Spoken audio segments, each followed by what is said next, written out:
Stardew Valley is a very free-form game. You're given all of the tools early to do whatever you want, very few things are actually required of you, and you'll never have a significant penalty for doing anything, air quotes, wrong. Along with that though, comes very few tutorials, and perhaps the feeling that there's just so much to do and you don't have enough time for everything. Maybe you don't even know how to do everything. That's where this video comes in. This will be a spoiler-free guide to set you up to be an informed, self-sufficient farmer. I'll be explaining practically everything here, so if you'd like to skip around using the chapters in the description, please feel free. Starting off, I'm going to go over everything in our opening menu here. We're going to start a new farm.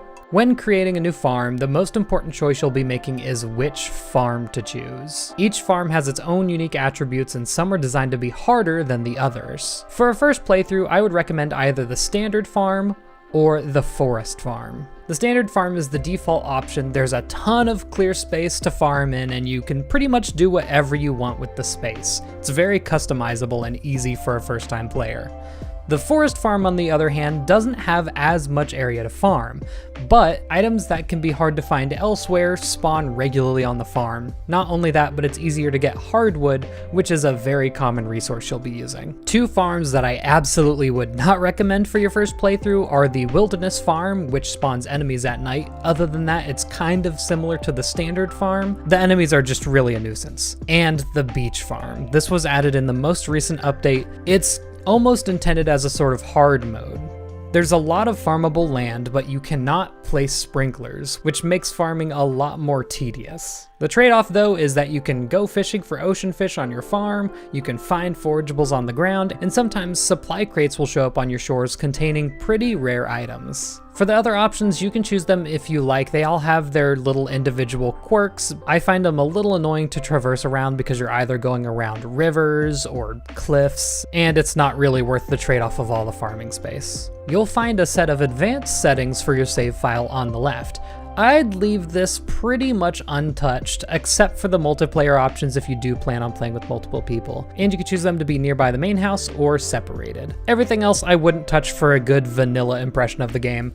I've seen way too many times where people have accidentally set the profit margin lower, which makes the game a lot harder, and they didn't know it until months into their playthrough. Other than that, customize the character however you like. One note, don't put the word farm in your farm name because it will say tutorial farm whenever it's mentioned, so just put the main name of it. And unfortunately, I did lie. The most important choice you'll actually be making is saying your favorite thing is something like wieners. Getting us started, explaining controls can get very complicated very fast, especially when controllers for different consoles tend to have different layouts for some reason. So if you ever need to figure out what button does what, if you press the pause button and then go over to options, you can scroll down and see what all of your buttons are bound to near the bottom of the options menu. Your two most important buttons, left click or the left face button if you're playing on controller, uses your tools. And then the check button is right mouse button, or the bottom button if you're playing on controller, or if you're on Switch specifically, it's the right face button. Now, if something's not happening when you press the check button, sometimes it's not fully consistent. If I want to pick up this rug and move it to somewhere else, it is in fact the use tool button, so if something's not working the right way, try both buttons. The check button lights this fire, but the use tool button allows me to move it around. Your first few days should be time for you to get acquainted with the world. You're given a few parsnips to start out, and we need some space to plant them. So we can use our pickaxe to get rid of rocks. We can use the scythe to get rid of grass and fiber. These little sprite looking things are fiber, and the clumps are grass. And the axe can be used to get rid of pretty much anything made of wood like these tiny sticks, or with a bunch of swings, you can eventually knock down a tree. Knocking down trees gives you wood, one of the most important resources in the game. Sometimes you'll come across things that you won't be able to break yet. That's because later you can upgrade these tools, and sometimes they'll be able to break new things. With this area emptied out, I'm going to use the hoe to hoe the ground so we can put seeds in. I missed a spot.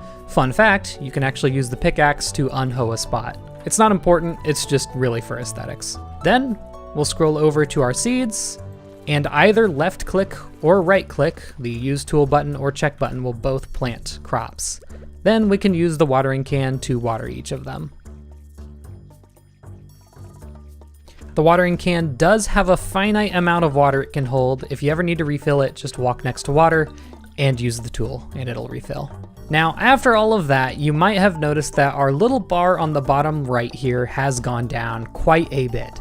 This is the main thing that limits you in the game, your energy level. Most actions you do use up a little bit of energy. The only thing that we've done so far that hasn't is actually swinging the scythe. If this meter gets all the way to 0, you'll notice that you get a little notification telling you not to push it too hard, but if it goes all the way to 0, you'll be exhausted, and this will put you in an extremely sluggish state where you can barely move at all. There's a couple of ways to replenish energy. One is by eating a food. That'll bring your energy up a little bit, or if you want to bring it back up to full, you can go to sleep for the night. And you can do this whenever you want. It's 2:20 p.m. If you have no energy because you've just done so much and you feel like you can't do anything else for the day, just go to sleep. Nothing wrong with moving on to the next day.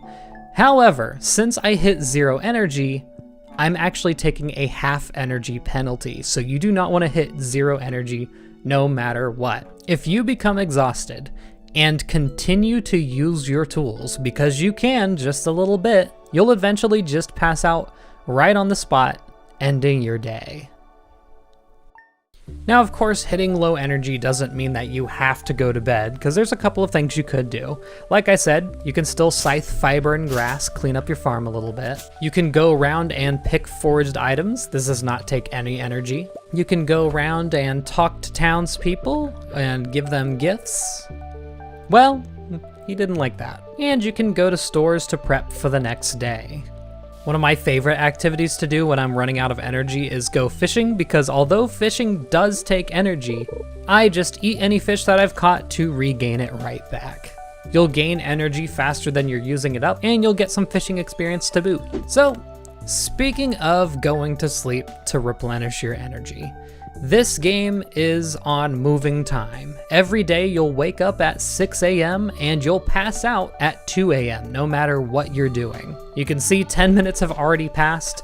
An hour in this game is 43 seconds, which makes a day just about 13 minutes long. At midnight, you'll get this notification that it's getting late. That's mostly because, first of all, you don't want to pass out in whatever you're doing, and every 10 minutes after midnight, you will get a penalty towards your energy when you wake up. On top of that, as you can see, we have a weather system. Some days are guaranteed to be sunny and guaranteed to be rainy, but this day we just happen to get rain. You can see what weather is currently active by looking up in the top right corner. Weather affects very few things, although the most impactful is that your crops will automatically get watered in the rain, so you don't have to do that. Normally you'd have to do that every single day until they're fully grown. The other thing you can see in the top right corner is this little flower. This is the season indicator. The flower meaning that it's spring. Every season has 28 days exactly, which is 4 weeks. With the change of the season comes characters walking in different schedules, new crops to plant, and new forageables to be found, and a general aesthetic change. Very, very important note with the crops. If you still have spring crops growing, and it carries into summer, they will die immediately. It's become a little bit of a rite of passage for new Stardew players to have their very expensive crops, there's tons of them, almost ready, and then summer 1st comes around and they walk out and they're all dead. Feels bad, but it's happened to the best of us. When you have seeds in your inventory, you can see how many days it'll take to mature. Always take that into account. I didn't mean to use my pickaxe. Now I'd like to give you a quick tour of the world you'll be playing in. Of course, this is our farm. Your house will always be situated at the very top right corner, right next to the shipping bin. The shipping bin is where you can sell pretty much any item that you want to, and you'll get paid the money overnight. If you don't want to get paid overnight, you can go to a store that's relevant to that item and sell it there and get the money immediately. This exit over here goes right out to the bus stop. For now, it's just an in-between area. Pelican Town is over to the right, and there's a bus that doesn't work. There's a minecart that doesn't work. Pay no heed to it for now. Heading over to the left of our farmhouse, we're gonna have to clear things out a bit here. There's another exit that goes north into an area that we call the backwoods. This is another in-between area, and it goes into an area called the mountains over on the right, which we'll explore in a second. This is what the fellas call the farm cave. Nothing in there for now. We'll go over that later. Here's a broken down building. Unlocked later. A lot of unlocked later. And if we come over here to the far left, there's a tree perfectly blocking it. This is a special shrine. Wait for my return on the dawn of your 3rd year. From Grandpa, who left us the farm if you watched the intro of the game. If we come all the way down to the southern end of the farm here, we can enter Cindersap Forest. Close by, we have Marnie's Ranch. Marnie, Jas, and Shane all live here, and this is where you'll buy animals once you unlock them. And you can also buy supplies for those animals here. Heading over to the left, if this were Friday or Sunday, there'd be a little traveling cart that appears here that kind of sells just bits and bobs at a very expensive price for the most part. It's mostly for if you can't find any specific item that you need for something, there's a chance it'll show up there. It's always worth checking because there's always a lot of weird stuff. This is the Wizard's Tower, which currently is locked. And then the rest of Cindersap Forest is just heavily forested area. You can come here whenever you want and clear all the fiber to try and get some fiber or mixed seeds for yourself. If you cut down the trees here completely, after a few days, a brand new tree will just appear here. You don't have to replant them, and it's a great source of wood, as you can see from the clear abundance of trees. This is also a great place to come looking for forageable items that are sitting on the ground. Like so. And if you like, you can fish here as well. I like to wrap up a lot of my days just walking through the forest, picking up any items I find, because you never know what's gonna be there. It doesn't use any energy, so why not? Oh, and here's a worm patch. You can use your hoe to get a special item out of it. Sometimes it's rare, sometimes it's clay. And in that case, it's a lost book, which puts a book in the library that usually gives you a hint towards something. Here's a character, just Willy. One of the beautiful things about this game is characters have their own schedule that can be very specific depending on the day. Every single character has a doctor's visit on a specific day of the year, depending on the season and the weather and, I don't know, their birthday. They'll have different pads. It's super fun. This is Leah's house. Nothing really special there right at the moment. And there's an exit over here on the right side of Cindersap Forest that heads into the main hub of the game, Pelican Town. You can also find forageables here. You'll notice trees here you cannot cut down. They are decorative. You can check the trash cans. Sometimes you'll get a special little item. Just make sure that nobody sees you going through them. So the main buildings of the town are this conjoined hospital and general store. This is where you'll end up if you ever lose all of your health. Health is separate from energy, but a very similar bar that will appear only if you get hurt. And they will charge you as well, so be careful about that. Very rarely, sometimes there is a shop open here. It has very expensive items that can refill your health. Heading into the general store, this is where you'll be buying all of your seeds. As you can see, all of these seeds ready for spring are here.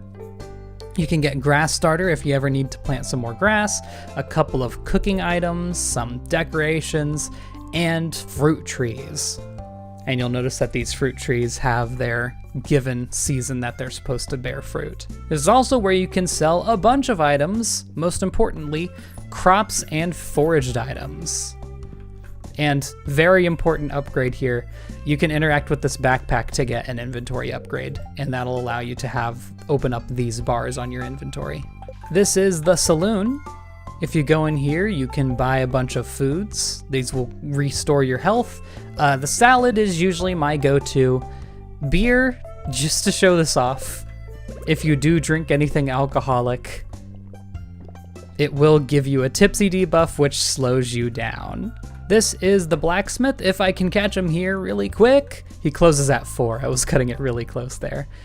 Here you can shop for ores, they're very expensive. You can find these on your own in other places that we'll go over, and coal. These are important items to upgrading your tools, which takes 5 of whatever material you're making them into. This first tier is all copper, and quite a hefty stack of cash. You can also process geodes here. These can give you any number of items, including those materials you need to upgrade your tools, or something from your gem set of collections. Which is a perfect time to introduce this next area, the library. Going in the first time, you'll talk to the librarian, he'll say, oh, it would be really nice if we could fill this place up again. So if you ever get anything that says, Gunther can tell you more about this, then you can donate it to the museum, and it's there. You get a bunch of different rewards for donating to the museum. Sometimes it's items that buff your stats, sometimes it's decorations, it can be all kinds of things. On the southern end of town, there is an exit towards the beach. Here you can regularly find things washed up on the beach. These do give you foraging experience, just like regular foraged items. And it's also a great place to fish. There's a lot of fish that can only be found here because this is the only ocean saltwater environment to fish in, which kind of goes into the next thing. Yes, there are saltwater and freshwater fish. Coming down onto the docks, this is Willie's fish shop. You can buy many fishing related items here like bait, other fishing poles, and the fish themselves. Up north from Pelican Town, this is still on the same map, we have the community center. It's a bit run down. This is kind of what your main story will be revolving around, and it unlocks on day 5, so if you can't get in for now, don't worry about it.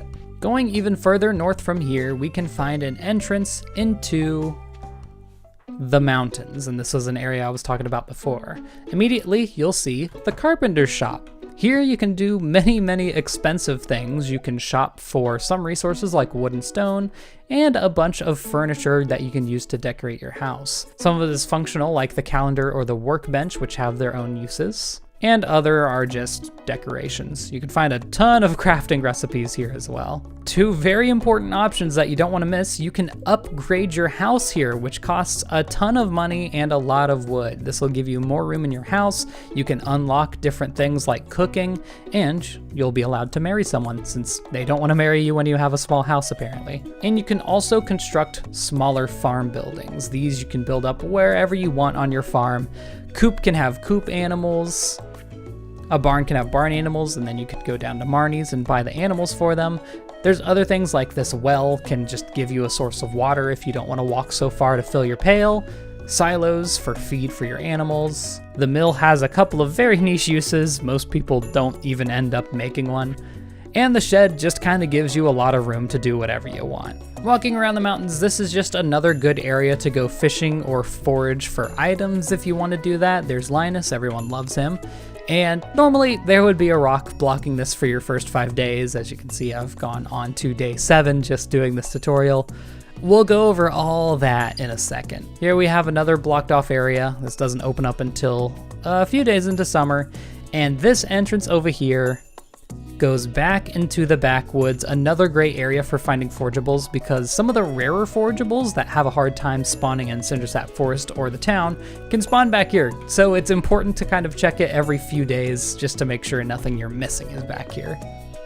And that comes right back to your farm. And also, if you're wondering where exactly the bus stop lets out into in Pelican Town, it's right over here to the left of the general store.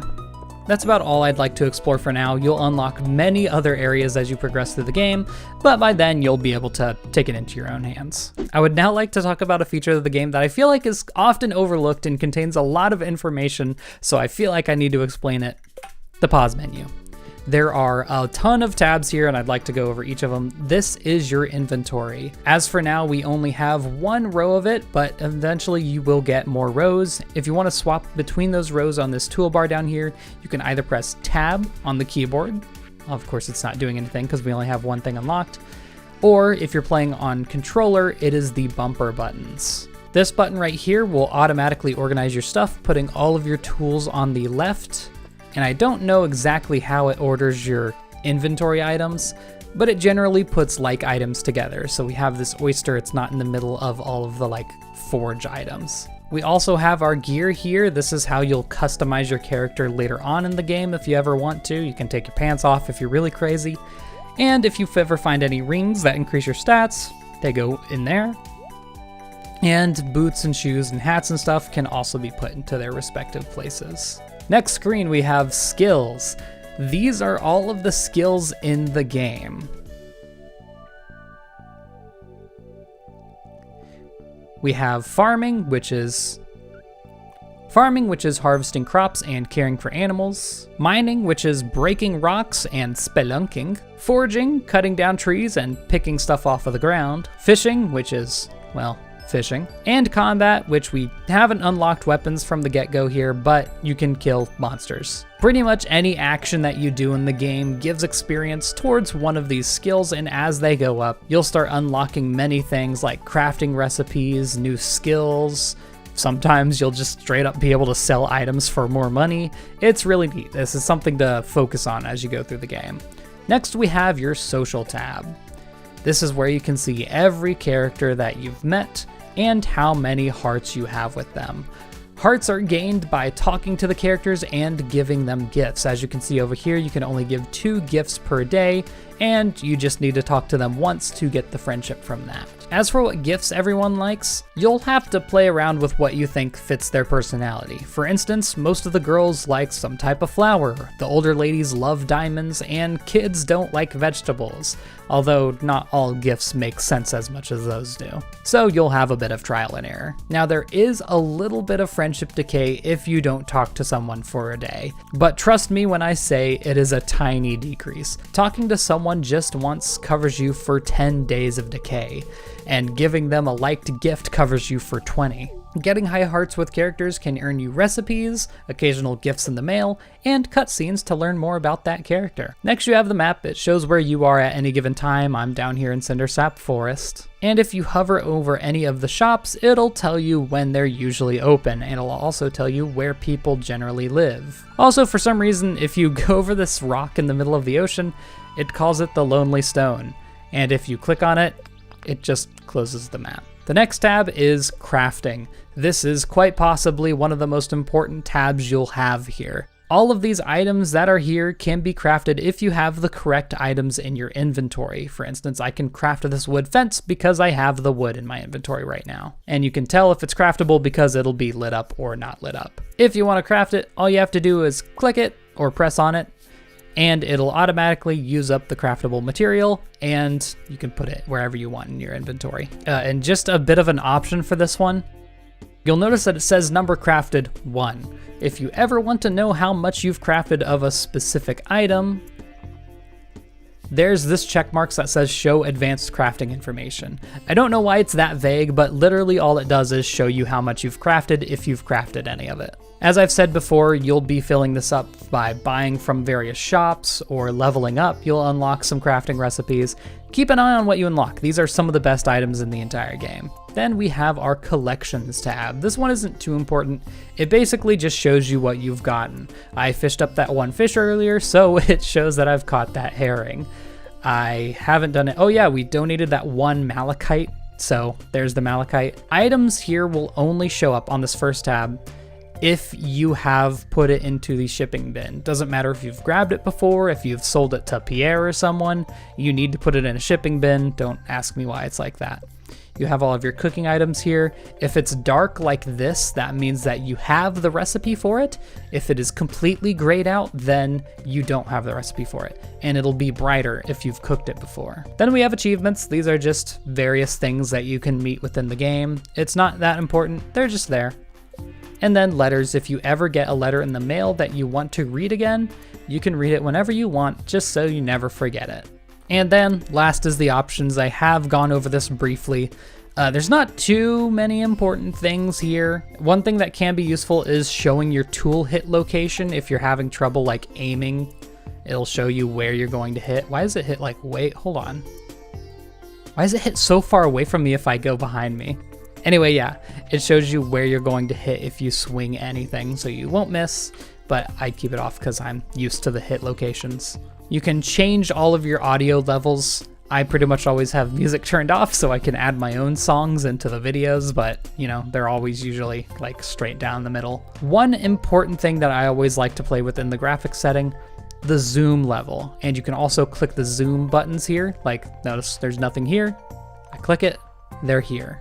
I like to play at around 90% zoom level. If things are too small, you can zoom in a bit if you like, and you'll be able to find stuff easier. If you want to see more of the screen, you can zoom out pretty dang far and you'll be able to be like, oh, there's a forest item way down in the corner. For my own personal playing, I like to keep it around 90. When I'm making a video, I keep it 100. Because it just looks nicer in video format, I feel, especially if you're like watching on mobile. And then the last tab is just if you want to exit the game, exit to title or exit to desktop, which I guess that exit to desktop button would probably be different if you're on console. I don't know what it would say otherwise. You know what it says. Word of warning, this game only saves when you end your day. Unless you're on mobile. Mobile for some reason has the opportunity to save wherever they want. We don't, as console nubs, so keep that in mind. Don't just end your day and assume that you're good. So now that we've gone through all of that, I feel like I've introduced the game pretty properly. Now we're going to play a little segment called How Do I Unlock It and What Is It Good For? Where I'm going to give information on some of the things you might have seen, but aren't sure how to unlock. In general, I'm showing you the very important early game things, so there's still not going to be any spoilers here. Fishing. On your second day, you're going to get a note from Willie. He'll say, I just got back from a fishing trip, you should come down to the beach sometime. Then, if you head down to the beach, Willie will give you your fishing rod. The way you use this fishing rod is just like any other tool. Hold it in your hand. Instead of just pressing the button, you're going to want to hold it and you'll get this increasing meter. The more full that meter is, the farther you will cast. And generally, casting farther away from land will give you better fish. You're gonna wait until an exclamation point shows up. There we go. So you're gonna press the button quickly and then you're going to enter this mini game. What you need to do is keep this little bar on the little fish icon. If you press the button, your bar will go up and it'll move down on its own. I like to employ a little like tapping strategy to keep it in place. It can be very, very hard. And if you're having trouble, I mean, look at me. Look at me. I fished for years and that took me a while. If you're having trouble with that mini game, you are not alone. It's notoriously difficult and it gets easier as you go along since every time you level up, that bar will get bigger. Now, if you find yourself having a lot of trouble, go into Willie's shop. There's a training rod that's super, super cheap that you can buy for 25 gold whenever you want. Now, whenever you go to catch a fish, you'll notice that your bar is just about twice the size as it was before. This is because it sets your bar level to level 5 fishing. So once you hit level 5 fishing, you can go back to regular rods and you'll notice no difference. The downside is you're only able to catch fish that are kind of common. Once you hit certain levels, you can go into Willie's shop and he will sell new fishing rods for you to buy, and that's how you upgrade your fishing pole. It's not at the blacksmith like everything else. Unlocking mining. On day 5, you might have noticed that there was a boulder here before. It will be removed, and with that, you can go over here and walk into the mines. Upon your first visit, you'll be given a sword by this handsome man right here. And for now, there's not really too much we can do. This elevator doesn't work. We just head straight on down. The way that the mines work is every floor is randomly generated. There's going to be a new set of rocks every time we go in, and you'll notice a floor number in the top left. Every time we break any rock, there is a chance for a staircase to appear, like so. That'll send us down to the next floor. Every now and again, you might find enemies on floors. It takes quite a few hits, but you can knock them out. I took a hit there. You'll notice that I now have an HP meter showing up.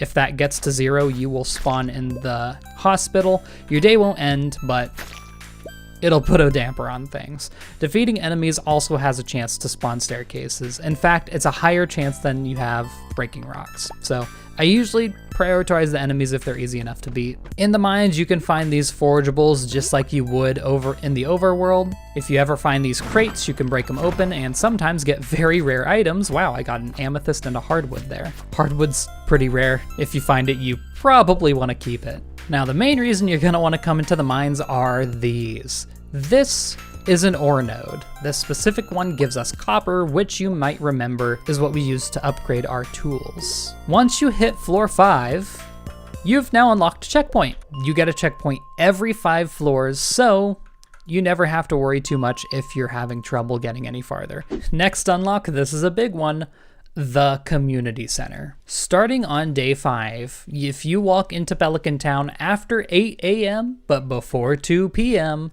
you'll get a cutscene that unlocks the community center, but it's not completely usable yet.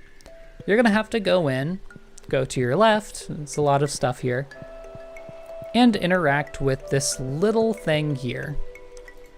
Once you do, you've set plans in motion. You'll get a letter the next day inviting you to the Wizard's Tower. During the tour, we found that the Wizard's Tower is to the left side of Cindersap Forest. Head on in, and you'll get a cutscene that allows you to read that weird language.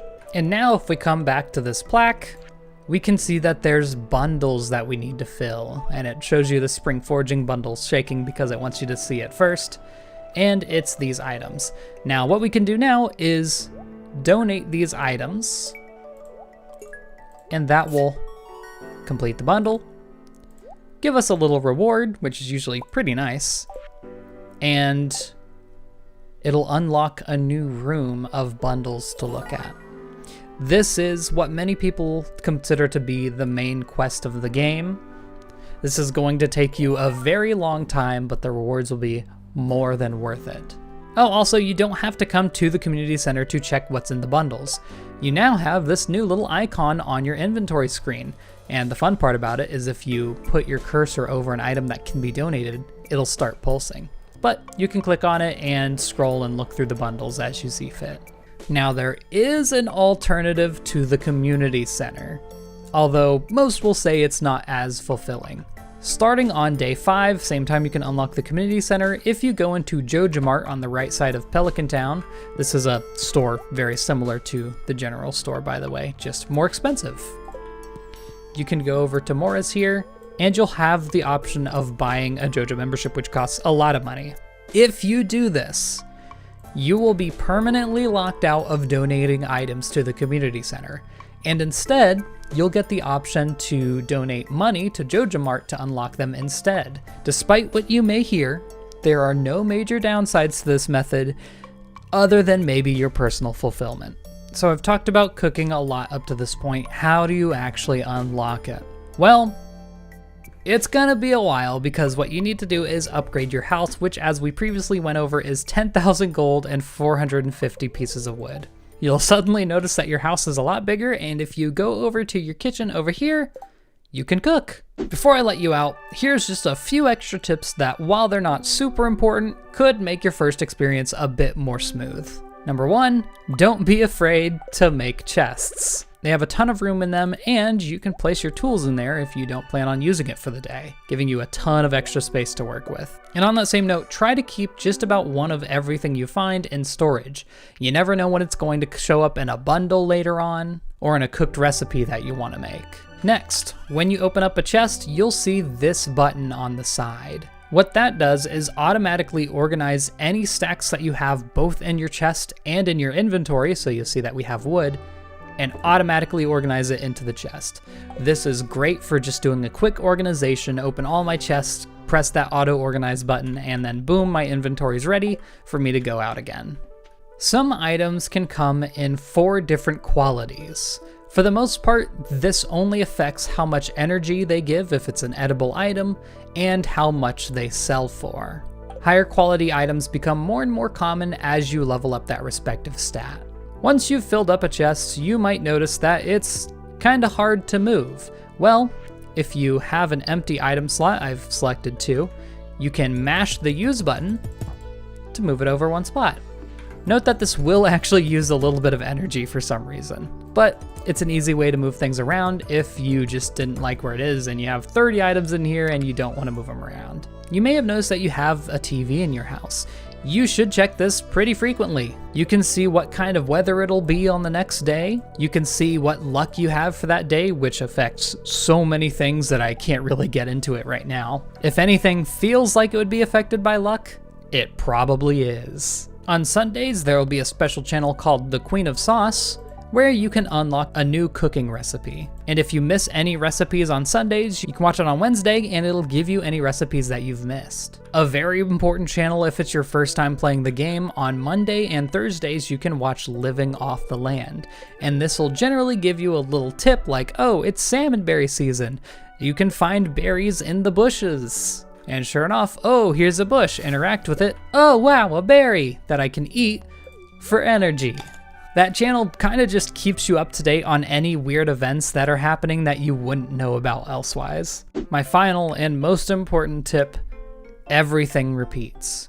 Nothing is missed forever. There will always be another spring, another holiday, another chance to do whatever you think you missed out on doing. There's no need to feel rushed. That's something that really gets a lot of new players to the game. They started up and, oh, the day's only 13 minutes long. How can I possibly do everything? You don't, and you don't need to. I generally choose one task that I want to do today. Oh, today will be a mines day, and I spend all day in the mines. Then once my energy's out, I'll go around and do something else that I make up on the spot. It doesn't really matter. You can do whatever you'd like. Thank you for watching. I really and truly hope that this video has made getting into the game easier. That's always the biggest compliment that I see in any comments of any videos. Oh, this really made the game more fun. I love that. Speaking of other videos, if you ever find yourself stuck on something, I have videos on just about everything in the game, so I've probably gone over it. In the end, I just absolutely hate seeing people try the game out and get discouraged, so hopefully this video alleviated that. I'll see you in the next one, and good night.